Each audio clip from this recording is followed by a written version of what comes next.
How's it everyone, and welcome to the channel. Today we are going to be discussing how you can climb slopes more efficiently and increase your chances of sending your next project. If you don't know what slopes are a type of handhold, usually with a large surface area that are mostly rounded or flat and are angled in such a way that there is less mechanical advantage for you to stay on the wall. Unlike other holds such as jugs and edges, where if you change your position, you can still rely on strength to stay on the wall. Slopers are unique in that they require a certain position in order to utilize them optimally. If you don't, you'll most likely slide off. Now, the key to utilizing these holds are based on two things. One, maximizing contact area. You want to place as much of your hand on the hold as possible to make optimal use of the hold. You want to also feel around the hold beforehand to see where your hand placement should be, which will give you an idea of the sweet spot or any other features that you can make use of. This will also often give you a clue of how to position yourself to save energy. 2. Utilizing gravity. Positioning your body so that you are directly under the hold and as close to the wall as possible will allow you to use the angle of the hold along with gravity to maximize the traction. Combining these 2 points creates one major component to slopers: friction. Creating the most friction possible will help you determine how to move, where to position yourself, and increase the stability to utilize your core. So let's look at these 3 problems to see how we can make use of these key points to climbing slopers. But before that, it's always a good idea to brush your holds to remove debris, skin, and layers of chalk before climbing. This has a direct impact on providing more traction.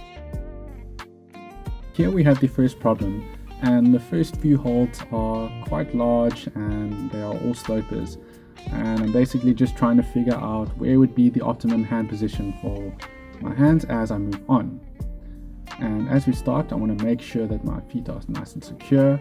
And once that's done, it allows me to drop my center of gravity and make sure that my arms are nice and straight so that I can progress further. Now, an important thing to note when making sure that you're utilizing gravity, you want to make sure that your arms are nice and straight. So as you can see here, I'm hanging with my right arm from the sloper, arms nice and straight, knees bent, and what this will do, it will allow me to extend my legs and cause less work and effort on my arms.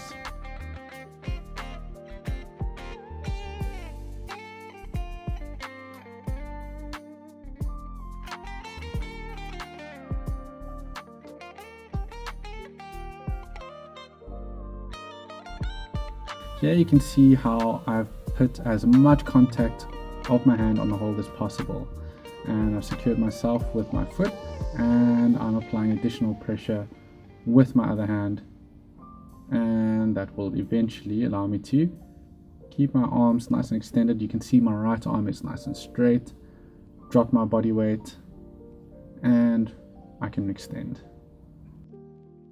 An important thing to remember is ensuring that your foot placement is always correct, because what that will allow you to do is it allows you to apply force in the opposite direction with which you are hanging or pulling from with your arms on the sloper. So as you can see here, arms are straight, pulling towards the left, right foot is pushing out to the right, and that allows me to shift over and reach for the next hold.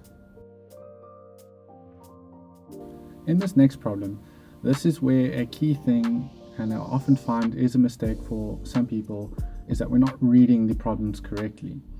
Here you can see I place my left hand up, right heel on, and I'm wanting to position myself so that I can move further. And although I am more to the left, you can see what that results in. My arms are bent, I'm trying to secure myself with my arms, and even after I switch my position, I'm not really utilizing my center of gravity and dropping my body position.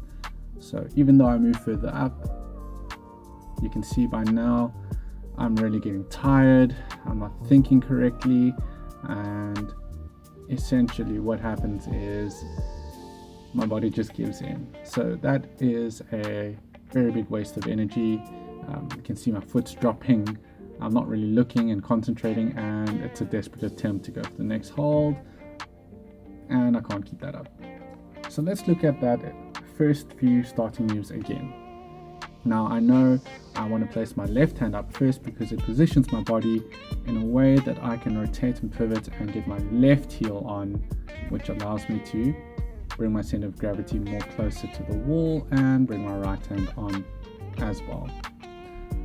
So what that will allow you to do is that will really allow you to utilize not too much energy from the arms and really using the legs for support as opposed to just pulling yourself up.